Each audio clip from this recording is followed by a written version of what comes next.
Max Light is an American jazz guitar player and composer. He is also one of 3 finalists in 2019 Herbie Hancock Institute International Guitar Competition and a winning wonderful second prize. Hey Max, if you could walk me through where do you come from? What city do you come from? So I grew up just outside of Washington, D.C. in a suburb called Bethesda, Maryland. And I started out on piano when I was like 5 and then moved to electric bass after I saw the movie School of Rock with Jack Black. Yeah. That's the movie that actually got me into music because, AC/DC and Led Zeppelin and Cream were on the soundtrack. And so after that, I started studying with different bass teachers who, would kind of push me in the direction of jazz. And I remember one bass teacher made me learn Donnelly, the Charlie Parker head. And I had no idea what it meant at all, but I did it and I got it under my fingers. And somewhere in there, probably around the time I was 14, my younger brother played guitar, so there was guitar in the house. So I just started picking up his guitar and tuning it to drop D and playing along with all of my favorite metal records, basically, because it was so easy to just play power chords and drop D. And from there, I got a real guitar teacher who really pushed me towards jazz and really showed me, what it was all about. And I got more and more into it and started playing in jazz bands and combos around the state and got into all county jazz band and all state jazz band. We did couple of summer programs. I did the Berkeley 5-week jazz workshop summer program. And then for college, I ended up going to New England Conservatory for my undergrad, studying jazz performance. And then from there, I went and did my master's at Queens College and studied with Mike Moreno. Well, the moment you got your first guitar teacher, was it a matter of that you already knew your basics and basically all the rudiments on the guitar, was your own hard work, and your teacher just, put you into stylistic features of jazz, or you had actually a teacher to walk you through, let's say a little bit of sight reading, the correct positions? Yeah, I definitely, when I started studying with this teacher, he gave me a more, formal musical education because, everything up until that point, I was just, doing it myself, basically. I was listening to a lot of, a lot of rock and roll, a lot of metal, a lot of emo was really big then. Post to post hardcore bands like Protest the Hero and Between the Buried and Me. So I had this sound in my ear, and I loved music so much. So I was writing it all the time on guitar, and I was developing kind of my own sense of how harmony worked. You know what I mean? Just by writing songs and drop D on guitar. But once I started studying with this real guitar teacher, he basically was like, we have to learn the modes, you have to learn where all the notes are on the neck, So, that's what I would say. I definitely got a much more formal, regimented education when I started studying with this teacher. Because he was pretty, no bullshit. I couldn't come to the lessons not having practiced, or he would, rip into me. And so pretty quickly, I learned, I just better practice this stuff. And the more I did it, the more I got into it, And then before too long, he was showing me recordings of Pat Martino and Wes Montgomery and,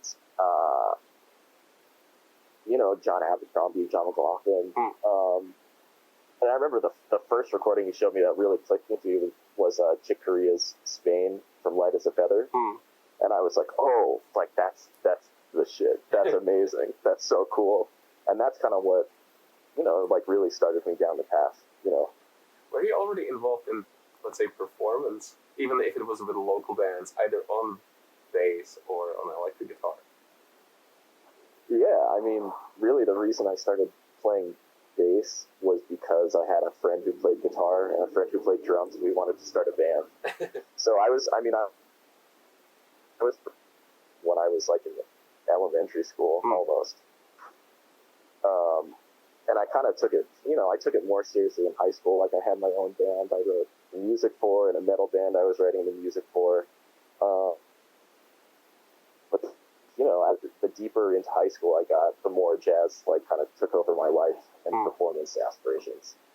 And when you went to New England Conservatory, what was your choosing process for finding the college for yourself? What was the right program for you? What were you interested in? That's a good question. I mean, so when I applied to colleges, I applied to a handful of them. I applied to Manhattan School of Music, New School, New England Conservatory, Berkeley, and SUNY Purchase in Oberlin. And I basically just went and took lessons with all the teachers at these schools to see which would be the best fit for me. And I really loved the teachers I studied with at New England Conservatory. When I was up there just visiting that school and visiting Berkeley, I took a lesson with Joe Morris, who is like an incredible, super avant-garde free musician who plays guitar and bass and is just incredibly open-minded and incredibly creative thinker on the instrument, and was so welcoming and into whatever I was into in the lesson. And then I took a lesson with Brad Shepik as well. And it was just so heavy. We played tunes, and he showed me some chord voicings, and he showed me what we'd be working on. And I was like, oh my God, this is so crazy. It's so deep. I've never seen guitar playing like this in my life.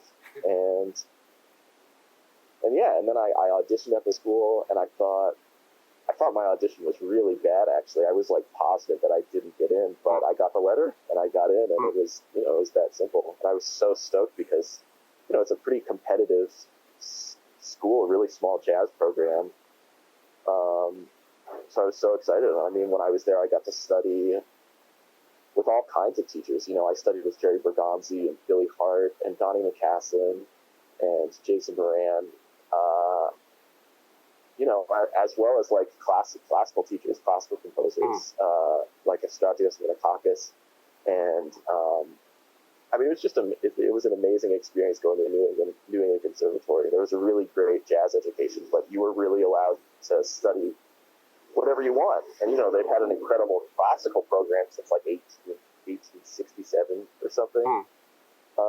So it was a really broad musical education at New England Conservatory. I was always checking out something different, always working on something different. Do you remember what did you audition with? I do. I do remember what I auditioned with. I played Bolivia, and God, what else did I play? I played Bolivia, and I played "It Could Happen to You." Kind of medium, and I remember they wanted me to play it as a ballad, and I counted it off way too fast, and they had to stop me in the middle of it and count it off for me at the audition. And I was mortified. I was totally mortified. I was like, oh my God, there's no way I'm getting it. And then there was just, like typical, like ear training, chord identification, and sight reading stuff. So. From New England Conservatory, you went to Queens, so it's Arndt Kaufman's Queens College, and you went to study with Mike Marino. And again, walk me through the process. How did you choose the college? Was it because of Mike, or was it because you had friends already in New York, and you wanted to be in New York? So really, the whole story is that in my last year at New England Conservatory, I met my girlfriend, who I live with now, and she had one more year to go at New England Conservatory. So I figured, I'm staying in Boston. I've got a bunch of gigs. It was around the time I was graduating from the New England Conservatory that I started playing in Jason Palmer's band at this club called Wally's every Friday and Saturday. And Jason is one of the best trumpet players in the world. He's the trumpet player in Mark Turner's quartet now, and getting to play in his band every Friday and Saturday was, it was like the most formative musical experience of my life. To get to play with guys like that every weekend, and the tunes are super hard, like really hard on meters, and really, everyone takes super long solos, and it's always packed. So like to have to like deal like that every weekend was crazy. And I had just met my girlfriend, and So I decided to stay in Boston, and I applied for a couple master's programs and ended up going back to New England Conservatory for 1 year of master's, and staying in Boston and playing these gigs and whatever. At that point, my girlfriend got into Juilliard on like a crazy scholarship. She's a classical viola player who's now in the Colorado Symphony. So we moved to New York halfway through my master's at New England Conservatory, and I spent about a year in New York trying to like find a master's program I could transfer credits to. Yeah. And I had a friend I had met at a jam session who was going to Queens College, and it's super cheap for in-state residents, which I now was in New York, and the faculty is like totally crazy. You know, I saw Mike Moreno was on the faculty. Antonio Hart is now the head of the program. Paul Bolenbeck is another guitar teacher. Dennis McCrail, David Berkman. So I just, I went and checked it out and auditioned, and they were really happy to accept me into the program, basically, and I was super into it.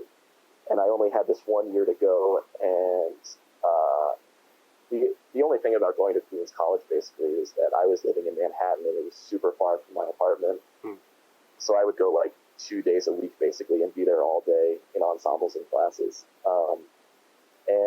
And they were just, like, incredibly accommodating. I had to go to Europe for a gig for, like, 5 weeks or something in the second semester, and they were so accommodating. Yeah, Queens College was awesome, and it was incredible to get to study and hang out with Mike, who's like been my hero forever. He's like one of the greatest guitarists ever. But it was terrifying. Like first lesson, I just sat down. He was like, "All right, what tune you want to play?" And he just like killed me. Just destroyed me. So yeah, so I studied. I was only there for a year, so I studied with Mike the first semester, and I studied with Paul Bolenbeck the second semester, just to get a little bit of different guitar perspective each semester. So yeah, Queens College was an awesome experience for sure. From the Queens College, how did you find out about Herbie Hancock's competition? Because it used to be called Thelonious Monk competition, right? And was it something that you intended to do, and you had it already on your mind for a couple of years, and now you had the time to do it? Yeah, basically. I mean, I'm a jazz musician who follows modern jazz and whatever. So I followed the Monk competition every year, and I had a couple friends who were in it. And I always thought, like, maybe if there was a guitar one, like, maybe I'd go for it. I wonder how I'd do. Like, always just that kind of thinking. But not, like, too strict. But when they announced that this year was going to be the guitar competition, I think I learned about it in the summer, late summer. And then they announced that it would be a guitar competition. And I thought, like, oh shit, like I should really go for this. I've got nothing but time in New York, and this is what I'm supposed to be doing. So as soon as they announced that it would be for guitar, I started like working on repertoire, working on what I wanted to present. And, I think between the time they announced it and the time that the recordings were due was about 6 weeks or 2 months. And I just practiced like so hard, like I've never practiced before. I just got a couple tunes in my mind that I wanted to record, and I just practiced them to death and tried to play with as many people as possible in New York, like play sessions every day at my house or someone else's house. What repertoire did you choose? What repertoire did you choose for submitting your application? The tunes I played on the application was pretty open. Like they wanted certain types of tunes and 5 submissions. So I submitted an arrangement of Conception, George Shearing's tune, a solo version of Isfahan, which ended up playing in the semifinals, an original composition of mine, Hey, It's Me You're Talking To, the Victor Lewis composition, and I played that in 7, and the Sonny Rollins Blues 7 that I played quartet with a saxophone. So, I mean, definitely from time they announced it to the time I recorded the stuff on early October, I've never, I just practiced so hard. I just played so much guitar all the time to try to, make these recordings as best as I possibly could. And they ended up turning out great. I was so happy with them. After I did the recording, we did it at my friend's studio, who's an audio engineer, and I've known since high school. So it was like a great, friendly, wholesome process. And after it was done, I listened to it, and I was just really stoked on how the recordings came out. And I kind of felt like, well, if I don't get in, it doesn't even matter, because I feel like I've really presented myself. And then, I submitted it, and I waited, I think it was 3 weeks or something. And I remember I got a couple texts from friends who are guitar players that texted me saying, did you hear back? I didn't get in. And I was like, no, I didn't hear back. That's weird. And I got a call from Leonard Brown at the Herbie Hancock Institute one day, and he told me I got in, and I was just I couldn't believe it. I've never felt better in my life, I would say. Of course, until getting, second place in it. But yeah, that was crazy. And then after that, it was even more stressful. You know what I mean? Because the competition was coming up in 3 weeks from that phone call, and I had to prepare a bunch of stuff, and then I don't know. It was a crazy experience preparing for this thing. When you were there, when you were there at the competition, did you have any time for preparation, let's say with the band, or what was the rehearsing schedule like for you guys there? Because your compositions are quite complex, and your arrangements, rhythmically, and the band has amazing hits. I was watching it, just last week, and the band was well arranged hits, pretty much, So thank you, man. So how did you get to do that? So after we all got the news that we were semifinalists in this thing, they sent us this really long email about how it would go, what we should prepare, and basically we all flew in or drove in to DC on a Sunday, and all 12 guitar players had a 30-minute rehearsal with the rhythm section, which was Carl Brown, Yasushi Nakamura, and Reggie Thomas.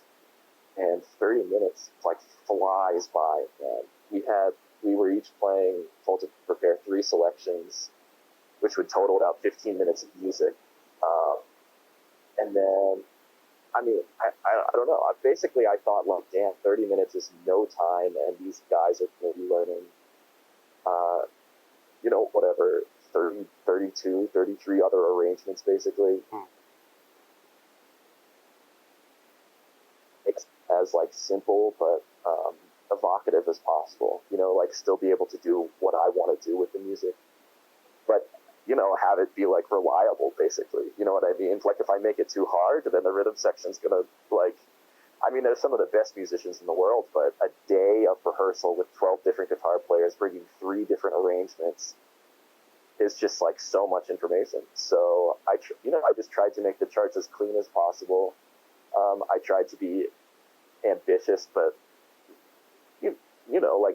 doable in the moment, so that if it falls apart, it's okay. And I also kind of tried to think about it that the guitar part is the most important, so I can make that whatever I want. And if that is projecting the musical thing, then the other guys will just grab on, even if they're not playing the material correctly. You know what I mean? So that was, that's definitely something all of us, I think, were forced to think about, is how to present this in a real way in this time frame when we have so little rehearsal, So, yeah. Well, afterwards, you received some amazing reviews, from different magazines, and because it is ultimately the most prestigious, competition for, jazz musicians, they were praising your tone and the quality of your tone and the tone of your projection and your expression on the guitar.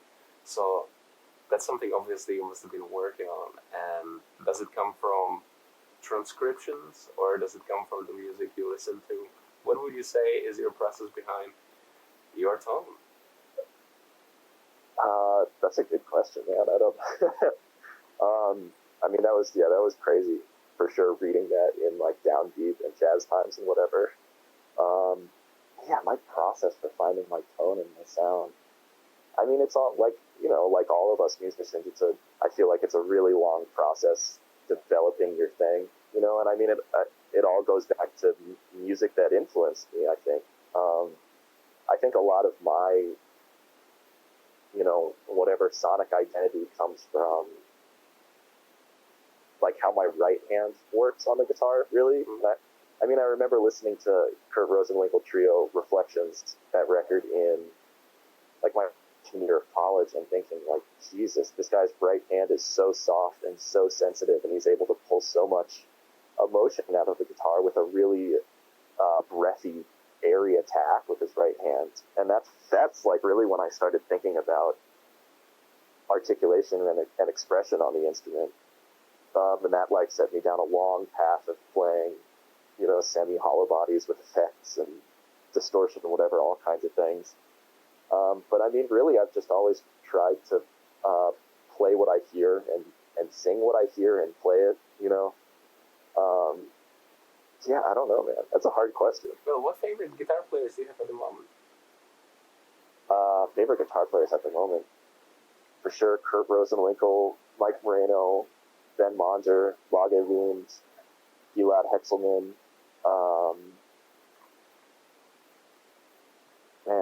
Friedrich Thorndal of Meshuggah. I mean, Alan Holdsworth, Django Reinhardt, Johnny Smith, Wes Montgomery, Chet Atkins, Lenny Breau, Charlie Crispin, Billy Bauer. I mean, there's so many. Jimi Hendrix, Jimmy Page, Angus Young. There's so many. Really too many to count. Okay, it's a great palette of musicians. It really delivers great energy. Starting from the rock music and getting us to Alan Holdsworth and the space. Yeah, man. Well, I mean, guitar's it's a huge instrument. You said it. The guitar. There's so. You said it. The guitar is a huge instrument. The process of learning stuff,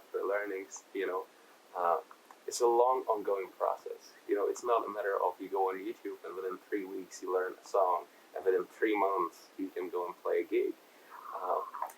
Do you remember, let's say, in your educational world,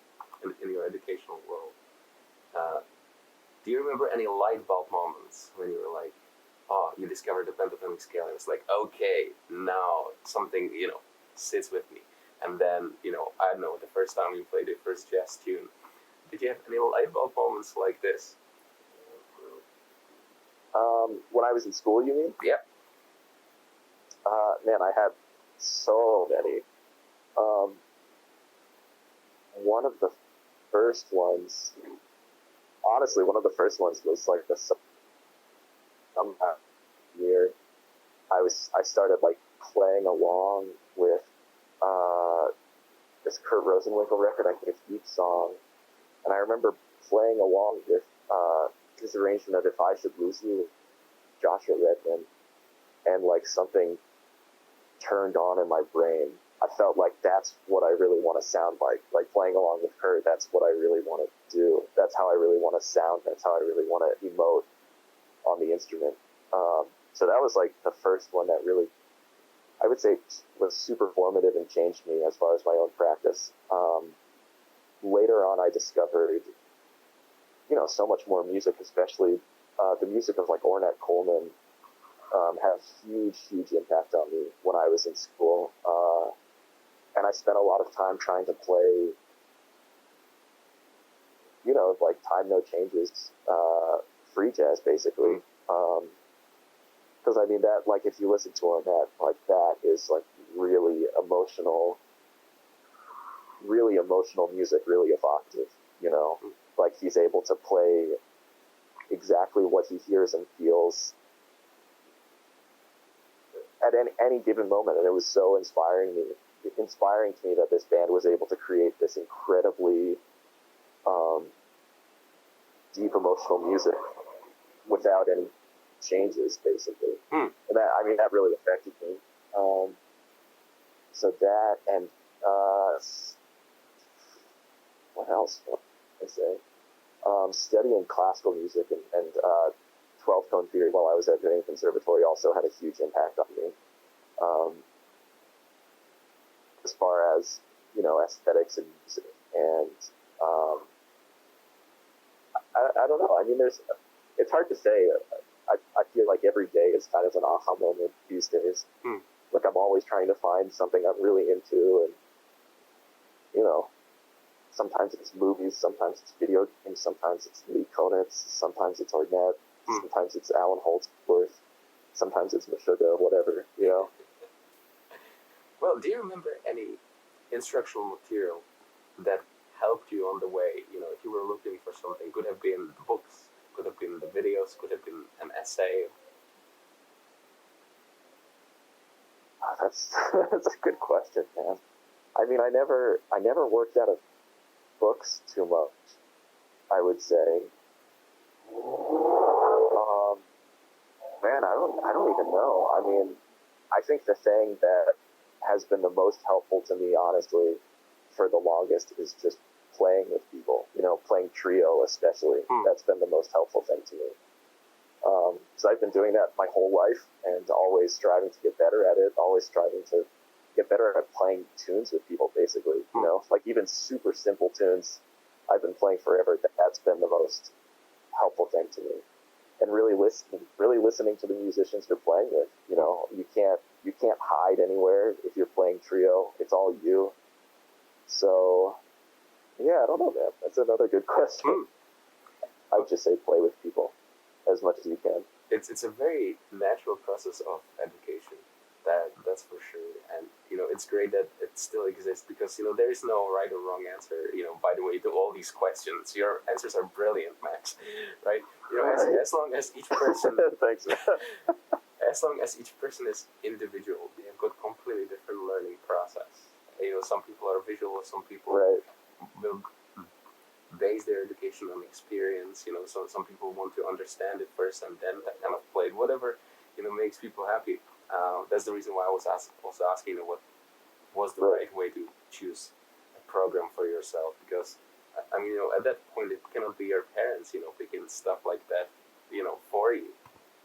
Absolutely. Although they might help with paying for it, that would be great. But it's like right. Yeah, it's great to do. Yeah, I mean, as far as that kind of thing goes, I feel really lucky that I chose New England Conservatory. I didn't consider as much as I wish I had when picking a conservatory to study at.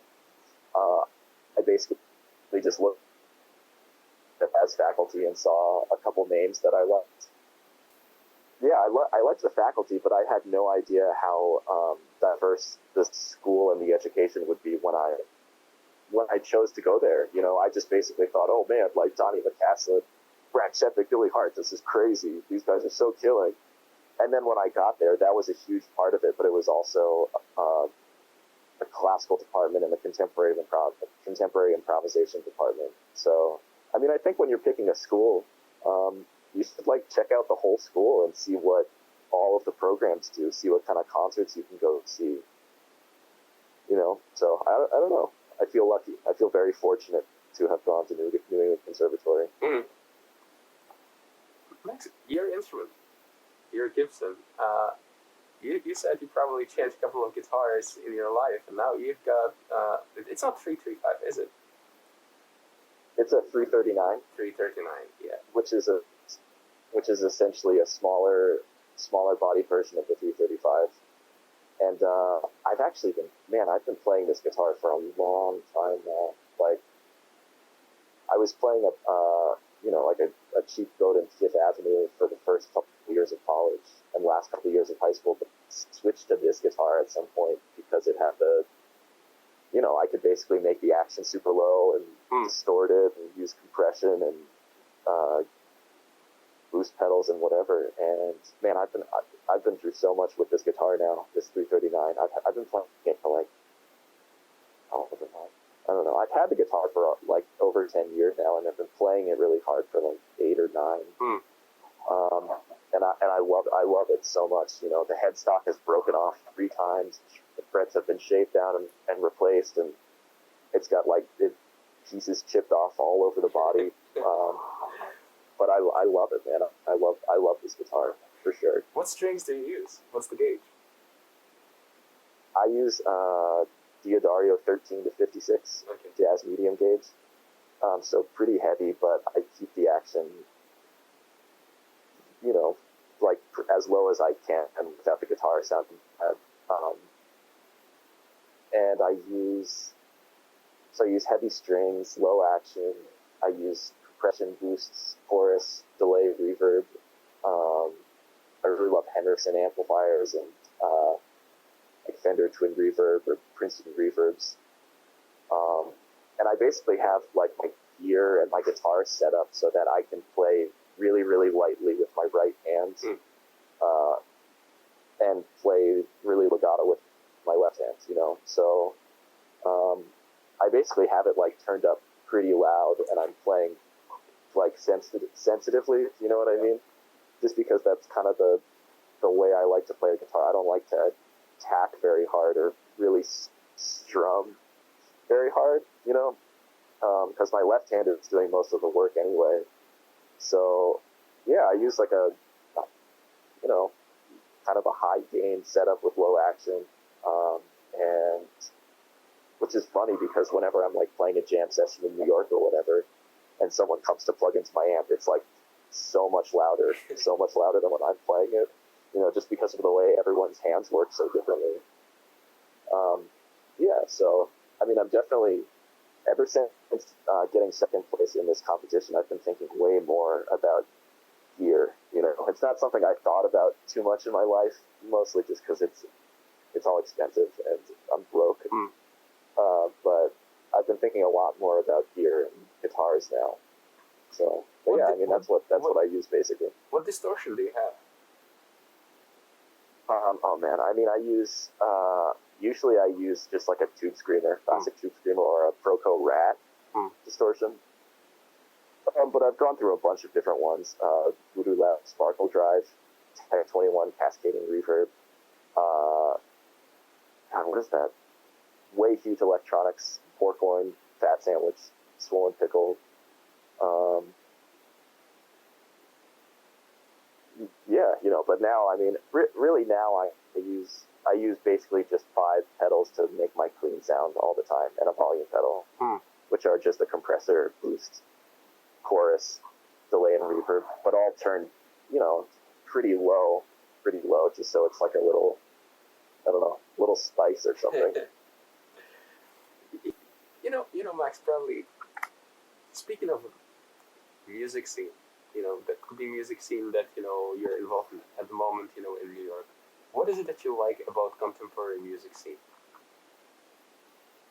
How good everyone is. You know, in New York, I feel like everyone is super good. Like every time I go out to see my friends play or go out to see some show, I'm like pretty astounded by what everyone is going for, you know, especially all the original music people I know are making in New York. It's like a lot of the music is on a crazy high level, conceptually, technically, you know, I mean, it's just, it feels so fresh and personal, and there's so many people just like following their own thing right now.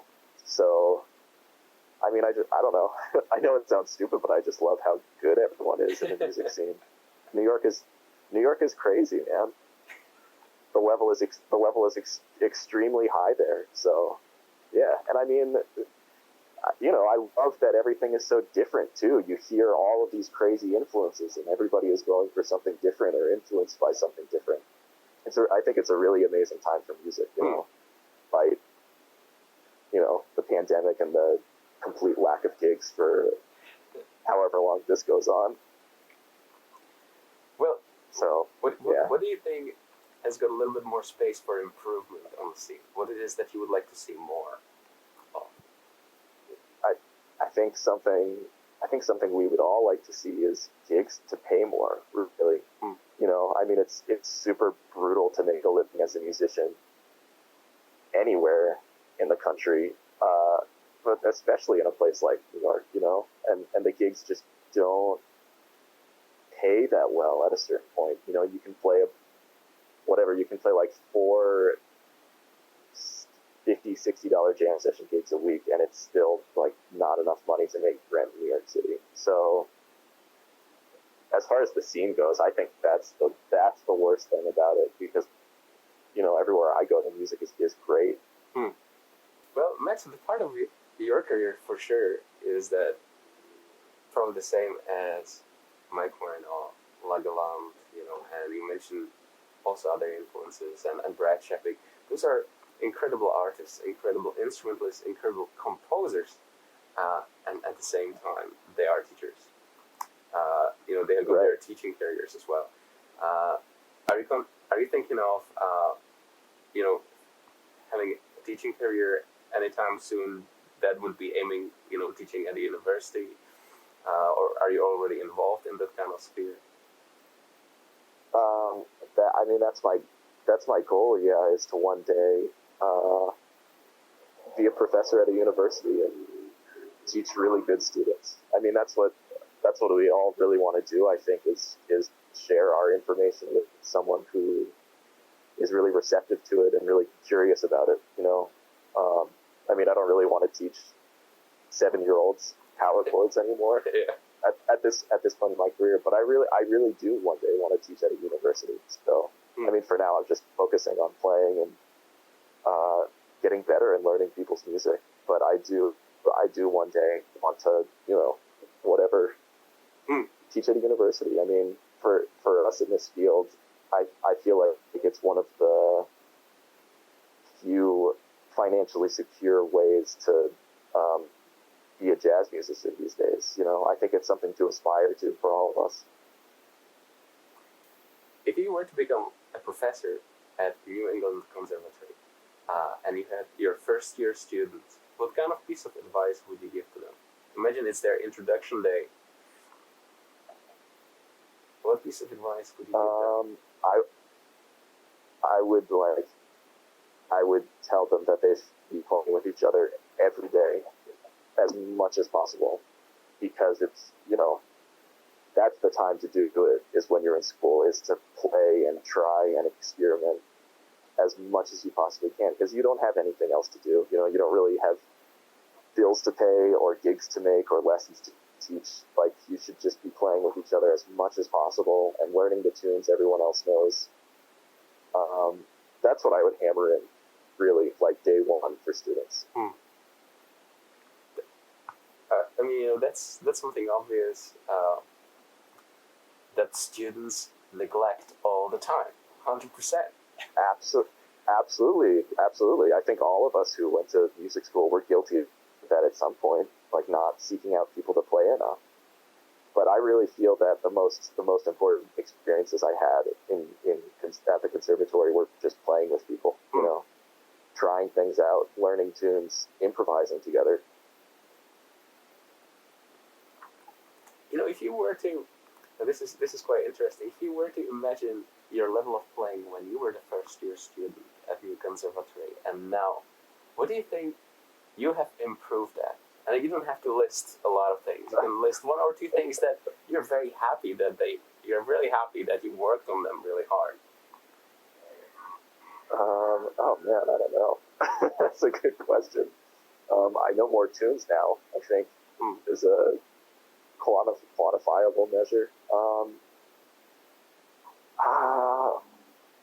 Man, I don't know. I feel like I just play more myself now. I've been exposed to more music, been exposed to playing with people more, and I sound more like myself now than someone who's trying to sound like a jazz guitar player.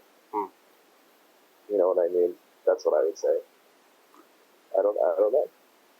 The touring world is amazing. I mean, imagine, you know, having a career as a touring musician, having your own, or virtual playlist that you're playing with the musicians that you're looking up to and they're in your band, and you get to play in these wonderful continents and you get to meet all these wonderful people. I mean, that job itself sounds super romantic, but the amount of work, Right. frustration, dedication, and depression one needs to fight, and stay positive and persistent. That's Totally. incredible. I mean, you said it, I mean, for me, this competition was kind of like that, I mean, I spent my whole life up until this point barely making any money playing music and feeling like, oh my God, what am I going to do? Like, how could I possibly, I don't know, like, get and then this competition happened, and it was very affirming and made me feel like I've been doing the right thing with my life. You know what I mean? And in the wake of it, I've gotten to play with some people I've been looking up to my entire life. I mean, you talk about going on the road with people you look up to. A few weeks ago, I was on the road with some of my favorite musicians in the world. I played a bunch of gigs with this alto player, Pete Robbins, and in his band were Dan Weiss and Kim Cass and Noah Preminger, who I've been playing with for a while. But I mean, it was just crazy. I was just like, I can't believe that I am the guy that is doing this right now. You know what I mean? I don't know. It's crazy, man. It's crazy. Well, at the moment, because there is a pandemic, as you mentioned, and it's global, it's not like there are going to be any gigs anytime soon, but when they are going to be, what is it that you're looking forward to with your career? Are you thinking you would like to do solo projects? Would you like to do trios, quartets, or be a sideman, or both? Both. I mean, I really just want to keep doing what I've been doing in New York, which is just like playing sessions with my friends, learning tunes, going to see gigs, playing gigs. And I mean, being in this pandemic has given me a bunch of ideas for groups and compositions and things.